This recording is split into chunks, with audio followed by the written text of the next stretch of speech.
fuerzas dentro del Estado que solapan, vulneran completamente el Estado de Derecho, ha sido una práctica también recurrente durante el conflicto.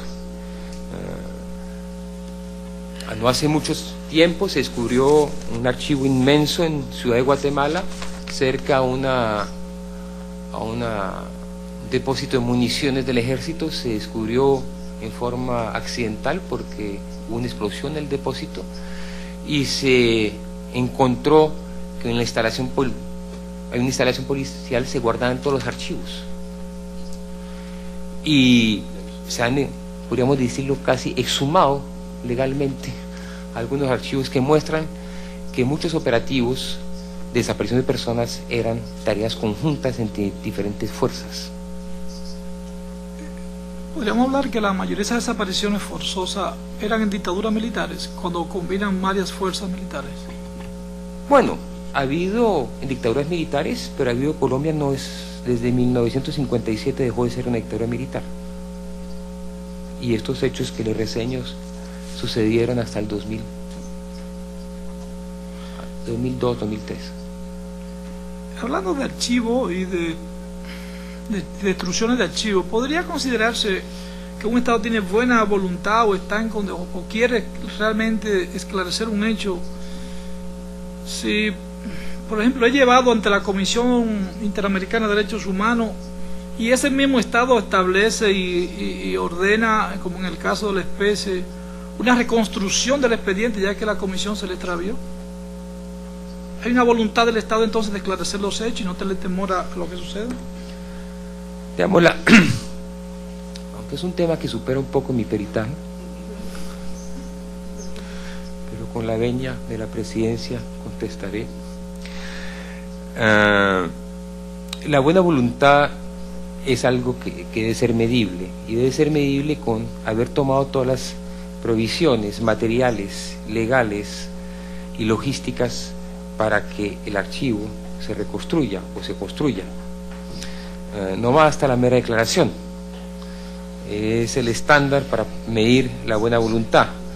O sea, qué tan diligente y qué tan de buena fe se han cumplido estas diferentes labores que se dicen que se van a cumplir. Y ahí habrá que mirar al caso por caso si se ha cumplido. Le voy a dar un ejemplo para es más bien un caso de no es un caso de destrucción, sino un caso de apertura pública a archivos. Desde hace 15 años en un país de la región, tanto la Comisión Interamericana como el Comité de Derechos Humanos de Naciones Unidas, el Comité contra la Tortura, los diferentes redactores de Naciones Unidas y la Oficina del Alto Comisionado de Derechos Humanos en Colombia han exigido a este Estado de abrir sus archivos de inteligencias para revisar las fichas de inteligencia que se hicieron contra defensores de derechos humanos. Y el Estado siempre ha dicho, sí, tengo la voluntad de hacerlo, tengo problemas legales. Han pasado 15 años y no se ha resuelto ningún problema legal. ¿Cómo medir la buena voluntad? ¿La mera declaración o la actuación seria y efectiva? Los hechos. Una última pregunta. En los países donde existe doble hasta triple grado de jurisdicción, donde las víctimas pueden llevar sus casos desde el juez de instrucción y dependiendo de la decisión que te tome hasta un grado de apelación, y si es en materia de violación de derechos humanos como en la especie, puede llegar el caso hasta la Suprema Corte de Justicia, ¿hay realmente garantía de que se esclarezcan los casos de desaparición forzada? La existencia de doble o triple jurisdicción no es en sí misma una garantía de esclarecimiento, es una garantía que existe un recurso de apelación o de alzada y que se cumple con el estándar previsto en el artículo 8 de la Convención Americana. Lo que garantiza una investigación eficaz es que el Estado, mediante una autoridad independiente, imparcial y competente, realice de manera seria y efectiva una investigación exhaustiva tendiente a identificar los autores, los motivos y las circunstancias de la comisión del crimen. Esa tarea de la actividad procesal e investigativa del ente encargado. El recurso en sí mismo no es da fe o no a la existencia de una investigación imparcial. ¿El hecho de ser un juez garantiza esta imparcialidad en una investigación? El juez debe ser independiente e imparcial, pero el ser juez no necesariamente es señal de independencia e imparcialidad. En muchos países los poderes judiciales dependen de jure o de facto del poder ejecutivo, o su imparcialidad está de jure o de facto hipotecada al poder ejecutivo. Es obvio que lo que se prescribe es que debe ser un juez de la justicia ordinaria, independiente e imparcial, el que conduzca la investigación penal, el juzgamiento y la sanción de los responsables de este crimen. Muchas gracias, señor Andreu. Gracias, señor presidente. Muchas gracias, señor representante del Estado, por sus preguntas, y muchísimas gracias, señor perito, por las respuestas muy exhaustivas realizadas a las preguntas formuladas por las partes y por la comisión. Le pregunto a los señores jueces y juezas si quieren formular alguna pregunta. Juez Eduardo Biobrosi. Gracias, jueza Naima Cole. Adelante. I'm sorry, I have a bad reputation with my colleagues. But very shortly, Dr. Expert Witness, Mr. Gosman. Yes. I just wanted to ask, you said destruction of files for falsification of records and so on, was one of the ingredients. What if there are no records at all? This person wasn't entered in anything at all. Have you had knowledge of that kind of occurrence?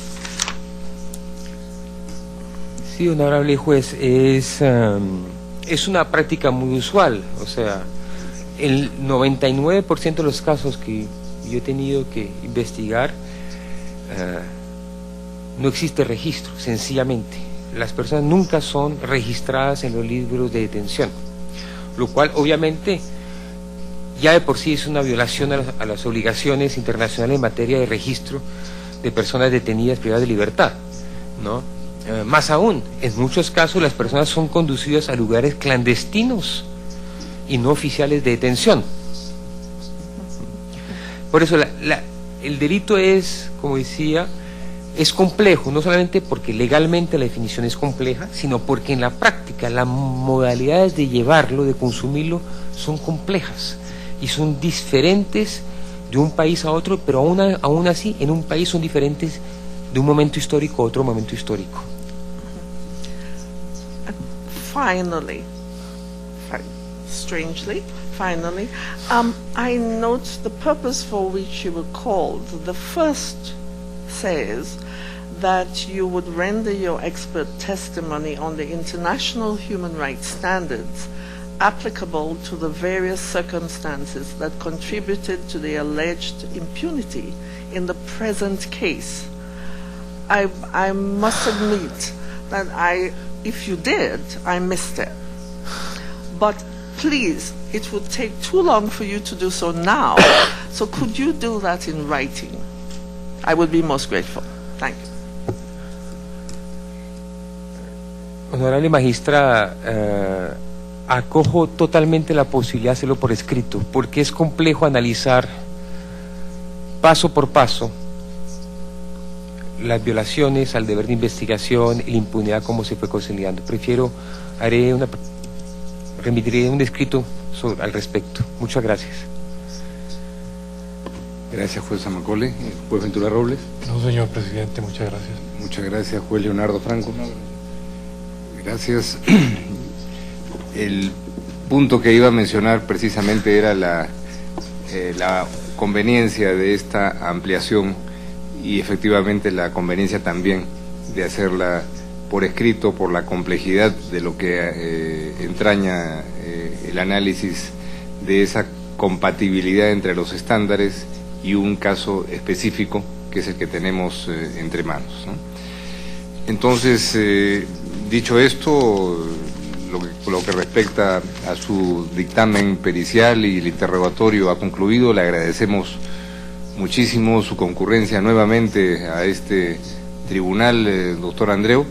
Ha sido muy útil poder escuchar su intervención inicial y las respuestas a las preguntas que le han sido formuladas.